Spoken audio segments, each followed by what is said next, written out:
Bismillahirrahmanirrahim. Assalamualaikum warahmatullahi wabarakatuh. Waalaikumsalam warahmatullahi wabarakatuh. Alhamdulillahilladzi faddala bani Adam bil ilmi wal amal ala jami'il alam. Wassalatu wassalamu ala Muhammadin sayyidil arabi wal ajam wa ala alihi wa ashabihi ya nabiyil qulubi wal hikam, amma ba'du. Sama-sama kita hormati Ketua DKM Masjid Al-Hidayah, sahabat saya Ustaz Haji Muhyidi, dan mulia yang sama-sama kita hormati guru kita bersama Bapak Dr. Rizky Haji Ahmad Syafi'i, untuk acara guru kami para jamaah yang sama-sama kita hormati, para asatidz, para lurah, para tokoh masyarakat. Dan mudah-mudahan kita mendapatkan ridho Allah Subhanahu wa Ta'ala, mendapatkan ampunannya, mendapatkan taufiknya, mendapatkan rahmatnya dengan wasilah silaturahim kita pada pagi hari ini. Amin ya rabbal alamin. Jamaah yang mulia, langsung saja kita memulai dalam kita Tampilul Qafidin dalam kitab yang saya punya, halaman 9. Wa ruwiya an Abi Thalibin radhiyallahu anhu, wa ruwiya an Ali bin Abi Thalib. Ketemu kali ya? Nanti kita akan bahas pelan-pelan. Mari kita buka karin kita pada pagi hari ini dengan membaca basmalah bersama-sama. Bismillahirrahmanirrahim. Wa ruwiya, diriwayatkan an Ali bin Abi Thalib, dari Ali bin Abi Thalib radhiyallahu anhu, semoga Allah meridhai Ali bin Abi Thalib, annahu qala, bahwa Ali berkata, ilmurai, bagi orang yang ria, arba'u alamatin, ada 4 tanda. Yang suruh idakana wahda, yang pertama yang suruh malas dia, idakana wahda, apabila seorang diri. Wa yanshitu, rajin dia, idakana ma'an nas, apabila bersama-sama dengan orang. Wa yazidu, yang ketiga bertambah, bil amali, amalnya, idza apabila usniya alaihi, apabila ia dipuja, apabila dipuji bertambah amalnya. Wa yanqusu, dan berkurang amalnya, idza dumma bihi, apabila ia dicela. Ini 4 tanda orang riya, kata Ali bin Abi Thalib, yang dikutip oleh Imam Abu Lais As-Samarqandi. Coba kita perhatikan lagi ini.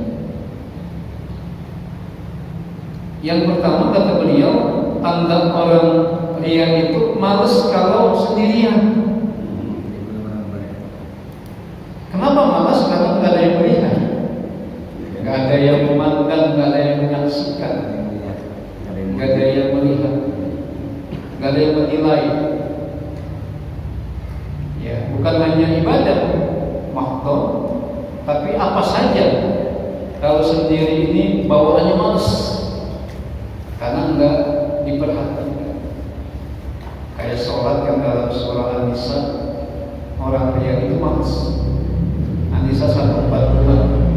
Idza qamu ila sholati qamu kusala. Apabila sholat, orang yang riya itu ia sholat dengan malas, karena nggak ada yang memuji, nggak ada yang melihat. Ya, gitu. Nah, yang kedua, wa yanshitu, idza kana ma'an nas, rajin dia apabila bareng-bareng orang. Ya, bareng kalau bareng-bareng orang, rajin kalau bareng-bareng orang. Kenapa? Ada yang ria Ada yang menyaksikan, ada yang menilai, ada yang ngalem kira-kira, ada yang menyaksikan. Ini kita lagi ngaca sebetulnya, lagi bercermin. Kitakah itu kira-kira begitu? Padahal. Lalu kemudian yang ketiga, wa yazidu bil amal idza unsiya idza usniya alaihi. Amalnya bertambah apabila dipuja, apabila diagem nambah. Ya, dan sebaliknya apabila dicela berkurang. Jadi amalnya bertambah hanya karena dipuja, amalnya berkurang hanya karena dicela. Padahal yang nyela juga gak hebat-hebat amat, yang puji juga gak hebat-hebat amat. Ya kalau kita dipuja sama orang biasa, mestinya kita nggak bangga. Begitu ya. Kalau dipuja orang biasa, orang yang hitam jelek lagi misalnya. Kadang-kadang sholatnya juga belang bentong.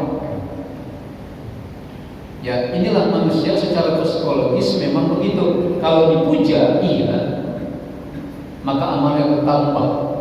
Yang awalnya nggak biasa sholat ba'diyah atau qobliyah, gara-gara banyak orang, gara-gara dipuja, dia rajin, dia akan nambah terus. Bagiannya lu begini Ya, bagian juga empat.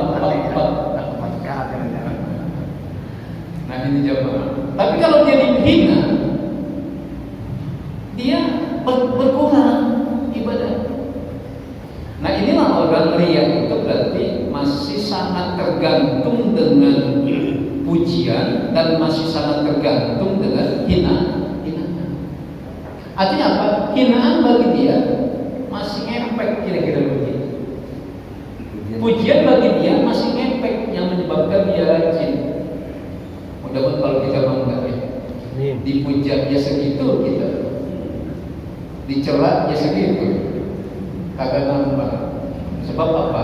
Dia nggak butuh pujian orang dan dia tidak takut pujian orang. Dia butuh pujian Allah Subhanahu wa Ta'ala.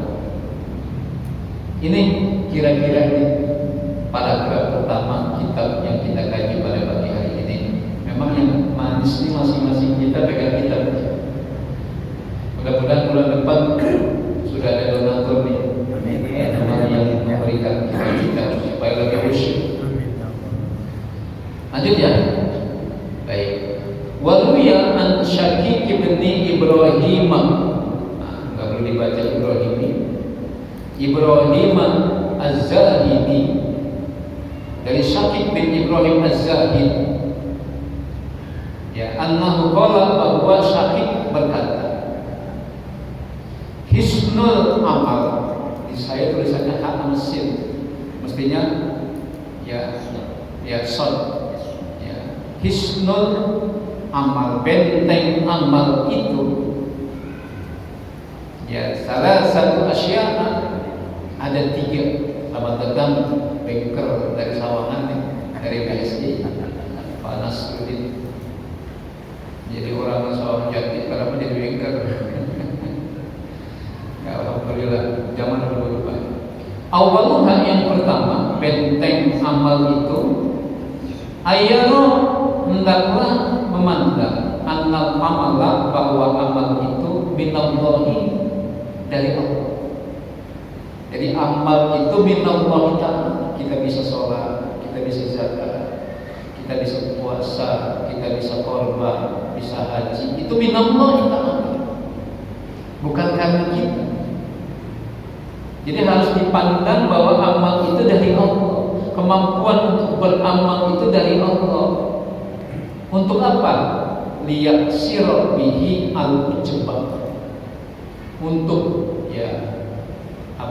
yaksir itu? Liyaksir itu untuk mematahkan, untuk menghancurkan rasa sombong. Ya, kita nggak bisa apa-apa itu. Bagi hari juga karena Allah. Punya mobil 4 juga karena Allah. Ya, saya mau pakai baju bagus juga karena Allah. Kira-kira punya bini walaupun cuma 2 juga karena Allah yang ngasih.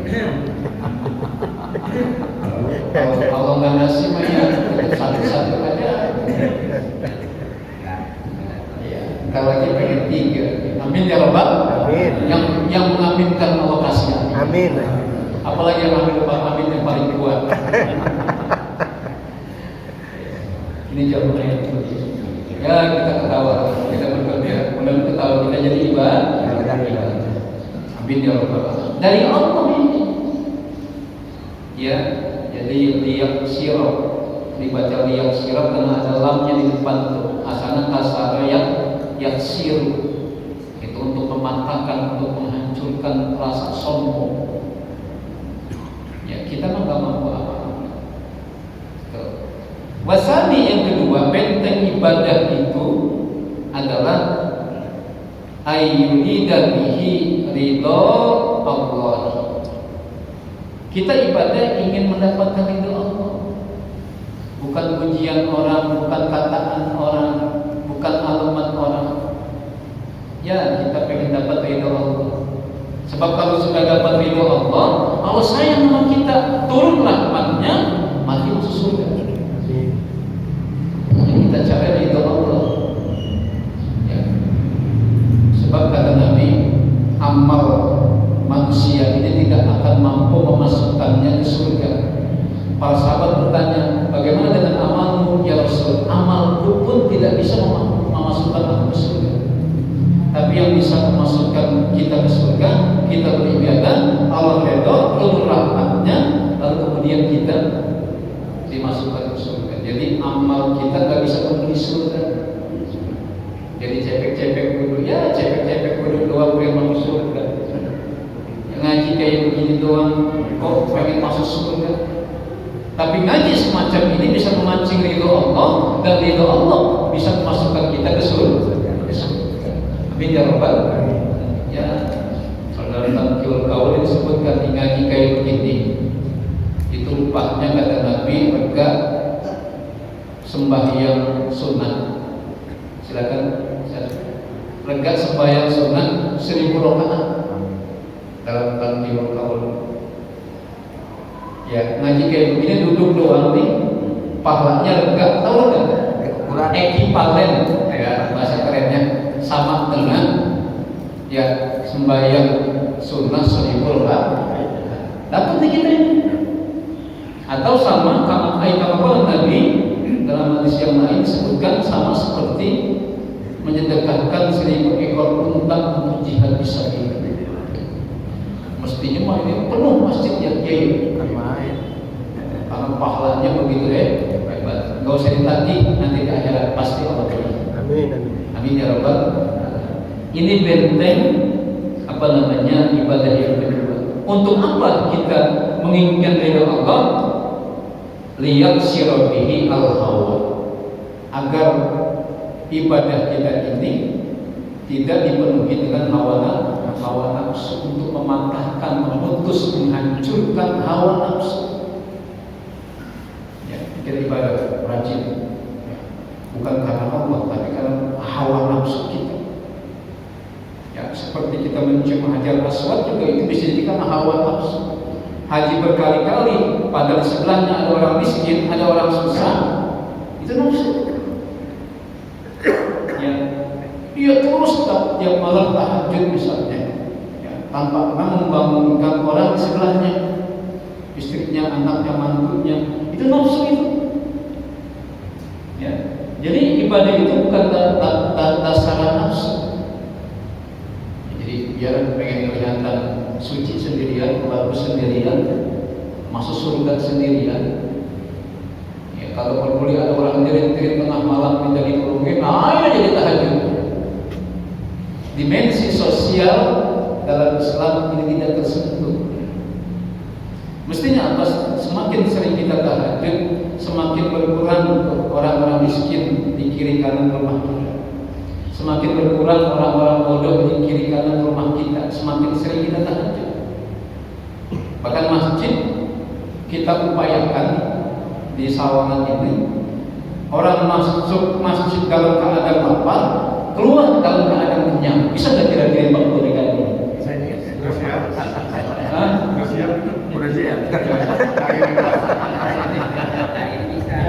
Pasal makan ada ya. Pasal makan ada. Karena ada kue-kue. Jadi masjid itu bukan hanya tempat ibadah saja, ya, tapi masjid siapa saja yang masuk dalam keadaan lapar, dia keluar bisa dalam keadaan kenyang. Ini manajemen masjid. Ini transformasi masjid, catat nih Pak Guru. Ini namanya transformasi masjid. Orang yang masuk dalam keadaan lapar, keluar dalam keadaan kenyang. Masuk punya utang, keluar lunas.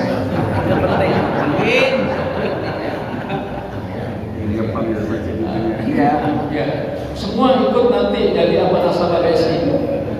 Formulirnya ada, Ustaz? Formulirnya ada.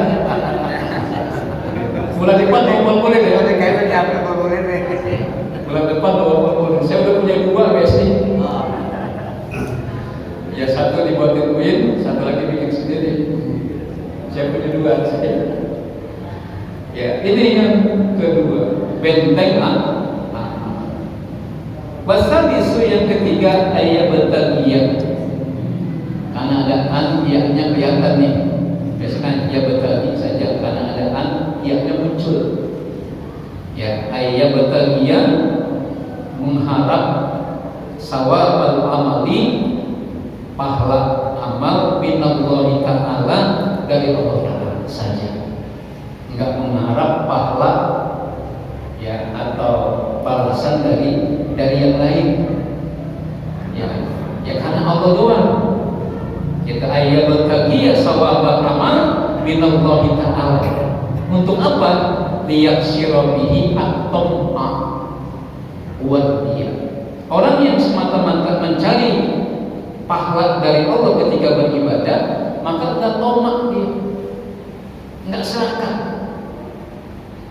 Ya lihat sirah tom'ah untuk menghancurkan rasa tom'ah, serakah dan rasa ria. Jadi salah satu cara untuk menghancurkan ria dan serakah dalam ibadah. Kan ada orang yang kali baru serakah umroh berkali-kali. Ya, ini harusnya jatahnya ini jatah korban, nggak korban atau ini buat umroh. Lalu umroh berkali-kali. Itu namanya tom'ah. Ya, umroh mulu. Ya, ada anak mah di tetangga sebelah ke sekolah kagak dipikirin.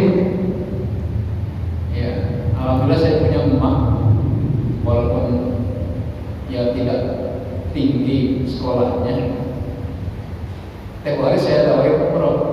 Emak mau sedekah aja kalau punya duit. Cukuplah haji sekali, umroh sekali. Udah kagak mau mak kita umroh nanti mau sedekah aja kan di lingkungan yang mudah-mudahan ini saya akan belajar. Jadi iya benar juga ya. Ya sudah haji sekali, umroh sekali. Kalau saya memang karena membimbing haji, membimbing umroh ya alhamdulillah berkali-kali. Kagak bayar, dibayarin orang. Amin ya Rabbal. Ini dia. Wa bihadhil asya'i.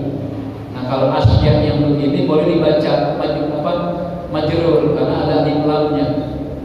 Kalau yang asya yang di depan itu bisalah sati asya'i enggak boleh atau asya'in enggak boleh. Tidak menerima takdim karena di depannya enggak ada alif lam. Nah, yang ini ada alif lamnya nih. Ya, wa bihadhil asya'i. Boleh nih. Ya, dengan yang 3 ini tahlusu al-amalu, tahlusu al-a'malu, tahlusu ya ikhlas murni, al-a'malu amal al-amal jadi fa'il dari kata tahlus. Tahlusu itu lazim ya bukan mutaati. Ya, ada transitif, ada intransitif. Ingat gak Pak dulu waktu kita sekolah, kalimat transitif, kalimat yang membutuhkan objek. Kalimat intransitif, kalimat yang tidak membutuhkan objek. Dalam bahasa Arab ada lazim, ada mutaati, ya biaya. Seperti itu. Misalnya Muhammad berdiri, itu transitif apa intransitif? Intransitif, karena Muhammad tidak membutuhkan objek. Muhammad berdiri itu intransitif. Orang udah paham tuh. Kalau Kalau bilang Muhammad berdiri ya Muhammad jogrok gitu kira-kira. Tapi kalau kita tambahin menjadi transitif, Muhammad mendirikan. Kita tanya Muhammad mendirikan apa? Oh, mendirikan rumah. Harus ada objeknya. Kira-kira begitu. Nah itu akoma Muhammadun masjidan. Harus ada akoma bijia dan dirham hamzah di awalihi. Kalau kata orang Sorot begitu. Ya tapi nantilah itu mah pelan-pelan ya. Ayat-ayat deh. Ini sekedar ngasih tahu doang. Ingetin. Jamaah yang mulia. Ini 3 benteng amal. Baik kita lihat di penjelasan Al-Imam Abu Lazar Samarqandi. Terus nih. Terus. Fa amma qauluhu, maka adapun perkataan ayyara anal amala, memandang bahwa amal minallahi ta'ala dari Allah Ta'ala, yakni maksudnya ya'lamu, ia mengetahui annallaha ta'ala, bahwa Allah Ta'ala huwallazi, dialah waffaqahu, yang memberikan taufik lidzalikal amali, bagi amal tersebut. Jadi maksudnya yang ngasih taufik kita untuk sholat ya Allah. Kalau kita pahami bahwa amal itu dari Allah, Allah yang membuat kita jadi mau sholat, bukan karena kita. Waffaqah itu Allah yang memberikan taufik. Tuh. Ya, lidzalikal amali, buat amal tersebut li'annahu, karena ida apabila alimah ia tahu Allah Ta'ala, bahwa Allah Ta'ala huwallazi, dialah yang waffaqahu, memberikan taufik, fa innahu, maka setelah dia beribadah, yastagilu, ia menyibukkan diri bisyukri, dengan bersyukur, wala yujibu bi amalihi, dan ia tidak menyombongkan amal. Jadi kalau dia paham bahwa ya saya mau pergi haji juga karena Allah, Allah yang nyiapin ongkosnya, saya mau cuma ceker-ceker doang, sabab doang saya mah. Maka ketika selesai pulang haji yang ada bersyukur. Gitu. Oh kita apa misalnya bisa tahun ini membayar zakat misalnya, itu karena dia paham bahwa mampunya dia membayar zakat itu karena taufik Allah, pertolongan Allah. Allah yang bikin dia mampu, maka habis dia silakan membayar zakat, dia bilang apa? Dia bilang alhamdulillah. Bukan kemarin zakat di Masjid Nurul Hidayah. Itu kalau bisa segitu banyaknya kita. Tahu siapa? Saya semua ini. Orang lain mengetahui aja kan. Nah, kalau ibadah atas dasar itu berarti disebut-sebut. Tapi kalau ibadah atas dasar karena Allah yang bikin mampu, maka setelah dia beribadah, dia yastagilu bisyukri, maka dia segera menyibukkan diri untuk bersyukur. Ya, wala yu'jibu, ya kalau dia tidak menyombongkan bi amalihi amal. Mudah-mudahan kita dipahami. Amin ya rabbal alamin. Ini kata Abu Lazar Samarqandi. Yang kedua, wa amma qawluhu yuridu bihi ridhallahi ta'ala, dan adapun pernyataan bahwa ia menginginkan ridha Allah Ta'ala, yakni maksudnya yang yurul bi dzalika amal, ia paham, ia ngerti tentang eksistensi amal tadi. Artinya apa? Dia bisa menilai ini amal ini. Kalau dia semata-mata karena ingin ridha Allah, dia bisa memalah milih nih amal ini. Bagaimana maksudnya? Pertama, fa inna al-amalu lillahi ta'ala wa bihi ridhahu. Apabila misalnya amal tadi itu dia lakukan karena Allah Ta'ala, maka dia paham, dia yanjur, dia lihat di situ ada ridhonya. Gitu. Kalau memang amal itu tapi kalau amal itu bukan lillah, sebanyak apapun, nggak ada ridhonya di situ, nggak ada ridho Allah di situ. Jadi kalau dia menginginkan ridho Allah, oh ini mah kayaknya menurut saya pengen diatur, kayaknya nggak ada ridho Allah. Maka apa kata pengarang? Fa innahu ya'malu, apabila ada ridho Allah maka dia melaksanakan perbuatan. Contoh, saya kerja bakti, saya lillahi ta'ala, pasti di situ ada ridho Allah. Karena dia tahu bahwa di situ ada ridho Allah, dia kerjain.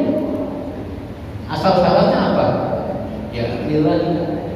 Atau dia kerja bakti, wah, batu yang paling gede dipanggul, betul. Gorong-gorong dia turunin, betul. Oh, paling gagah dia. Ya, tapi apa? Dia enggak menginginkan ridho Allah, ya enggak ada ridho Allah di situ. Maka kemudian apa? Nanti dia akan kerjain. Jangan kerjain sesuatu yang agak menimbulkan Allah ridho. Walaupun dia kerja bakti paling obvious. Nah, itulah yang dimaksud dengan yang kedua, dia ingin ridho Allah. Wa in alima, apabila dia tahu annahu bahwasanya laisa, tidak ada billahi bihi ridho, tidak ada ridho Allah, fala yaqbaluhu gitu. Maka kalau dia tahu memang enggak ada ridho Allah, enggak dikerjain. Kira-kira kita ngaji dan ada ridho Allah belum? Udah.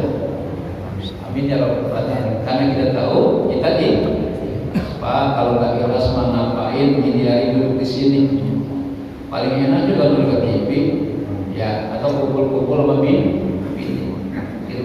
Berarti yang datang ke sini tahu bahwa ini di sini di tempat ini ada ridho Allah, maka kita melaksanakannya. Amin ya rabbal alamin. Mengapa begitu? Kaila yakuna, asalnya yakunu ada kail, ya, maka dibaca yakuna. Kaila yakuna amilan bihawa nafsi, agar apa yang dikerjakan itu bukan karena berdasar hawa nafsu.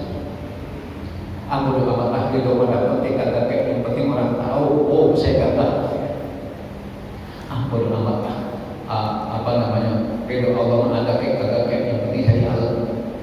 Nah ini nggak ada apa-apa nih. Ya kalau kita udah mulai tua, kayaknya udah kagak begitu ya. Udah kagak pengen bisa ya. Udah kagak pengen bisa kan? Ya nggak ada lagi mampu batu punya bakti, kagak banget. Ada yang bilang bang, apa kagak banget bang? Iya, gue juga heran apa gue kagak banget. Oke, heran dewek ya. Heran dewek. Gue mana sama diri gue, ngapa gue kagak banget? Ada yang begitu, ada aja sih, ya. Nah, ini jamaah yang mulia. Li'anna Allah Ta'ala qala, sesungguhnya Allah Ta'ala berfirman, inna nafsa la'ammaratun bisu. Yusuf ayat 57. Inna nafsa, sesungguhnya hawa nafsu la'ammaratun, memerintahkan bisu'i, kepada kejahatan. Jadi nafsu itu kecenderungannya jelek. Nafsu kecenderungan jelek. Jadi apa saja kudunya mah mestinya tanpa nafsu. Ya, tapi nafsu ada di rahmati. Ya, kayak kita datang kemari kan ada nafsunya. Ngaji kemari, nah itu nafsu yang dirahmati. Illa ma rahimallah, kecuali nafsu yang dirahmati. Madam itu sepanjang seadanya, secukupnya, itu dirahmati. Nafsu itu penting. Ya, tadi kita makan nih, kenapa kita kagak ada nafsu? Ya kagak jadi makan, walaupun enak banget, kagak nafsu. Nah ketika kita punya nafsu untuk makan, itulah ilma rohim rohim, itu nafsu yang dirahmati, kudu ada. Ya, kita suka istri kita, kita bersetubuh dengan istri kita, itu nafsu yang dirahmati. Kayak punya duit, kalau kita kerja, itu nafsu yang dirahmati. Silakan. Masya Allah. Matur kiai. Dan tinggal susah kiai. Dan tinggal mana nih? Kalau lanjut ya. Nah, udah dikit lagi nih. Ya, yakni maksudnya takmur nafsu tersebut memerintahkan bisu'i wa bihawa. Nafsu itu memerintahkan orang yang memilikinya untuk berbuat jelek. wa bihawaha, dan memperturutkan hawa nafsunya, memperturutkan hawa keinginannya. Itu kecenderungannya. Makanya ibadah bukan pakai nafsu, ibadah pakai duit, betul kan? Pak, jadi Islam ini aneh. Coba deh, rukun Islam ada berapa yang membutuhkan duit? Minimal 2 ya, boleh. Zakat sama haji. Ini aneh ini, rukun Islam ini meniscayakan orang Islam kaya. Kalau orang nggak bisa, kalau nggak kaya, nggak bisa zakat. Berarti nggak menunaikan rukun Islam secara penuh. Nggak haji juga karena miskin, juga karena nggak punya duit. Jadi Islam ini aneh. Rukunnya ini kudu kaya. Ini pas coba nanti ngomong di media gitu. Jadi Islam itu kudu kaya. Bahkan orang miskin yang puasa, kemudian dia melanggar puasanya, apa yang pertama-tama kudu dikeluarin? Setelah membebaskan budak, ngasih makan orang miskin, pakai duit nggak? Orang miskin aja kalau melanggar puasa, dia kudu punya duit. Kan gitu dia. Orang miskin melanggar puasa, kudu punya duit buat bayar itu tadi kapal. Termasuk kalau kita pergi haji. Kenapa kita melanggar salah satu rukun haji? Bukan disuruh sembahyang kita, tapi disuruh bayar dam. Dam itu kudu pakai duit. Jadi hukum-hukum agama yang dilanggar oleh kita ya ketika beribadah, bayarnya kapal pakai duit. Maka Islam ini identik dengan orang kaya. Makanya yang tidak kaya bukan Islam. Guru kaya. Itu disuruh haji. Ya menjaga ya, menjaga kaya berarti kan ini udah pulang haji. Amin ya Rabbal. Kita menjaga ini masih ada malaikat. Amin. Amin ya Rabbal. Amin. Ya Allah, masya Allah. Jadi guru kaya. Makanya wajar kalau ada di antara kita yang menjadi bengkel, bangga. Ya, amin ya Rabbal. Kalau jadi silok banget ini, ya pas banget. Lanjut, wa amma qauluhu ayya batagiya sawabal amali minallahi ta'ala, dan adapun mengenai perkataan di atas mengenai ya batagiya mencari ya sawabal amali, pahala amal minallahi ta'ala dari Allah saja, yakni maksudnya ya malu, ia beramal, ia berbuat khalisan ikhlas liwajhillahi ta'ala, semata-mata untuk Allah Ta'ala, wala yubali, dan ia tidak ya memedulikan min maqalatin nas, apa yang orang bilang. Sanggup gak kita ini? Bodoh amat orang mau ngata apa kayak kan gitu ya. Ini wala yubali, dia tidak memperhatikan min maqalatin nas, mengenai apa yang orang katakan, dia nggak peduli. Karena apa? Orang yang orang katakan, kalau kita misalnya jelek, kamu jelek, kita jadi jelek. Enggak, Pak. Kita jelek, dibilang cakep, kamu cakep lagi. Kagak. Menjelek. Orang 1000 orang yang bilang cakep, ya tetap aja jelek. Jadi perkataan orang itu wala yubali, dia peduli. Karena enggak akan berubah perkataan orang. Dan sementara ini kita terlalu peduli sama kata orang, sehingga amal kita pun kita tukar, kita ganti. Yang harusnya kita pengen pahala dari Allah, pengennya pahala dari manusia. Ya kalau dari pahala dari orang mah ya sekedar pengen dialog, pengen dipuja mah ya begitu doang. Contoh misalnya capek-capek kita puasa, ya siang kita begawe, malam kemudian kita baca Quran, kita tarawih, pengen sekedar dialog doang. Yang alum kagak puasa lagi. Ya, jadi udah yuk bareng-bareng kita berhenti. Apa kata orang tentang kita? Nggak usah peduli. Karena apa? Ayat bertagian apa namanya? Sawaba al-amali minallahi ta'ala. Kita hanya mencari apa? Pahala dari amal kita dari Allah saja. Gak usah terlalu peduli dengan orang ngomong kagak bisa bersembayang deh ya dia di masjid ini kagak ada orang kagak jadi atau begini, kalau jadi imam jamaahnya banyak, dia baca surah yang bagus yang panjang, surah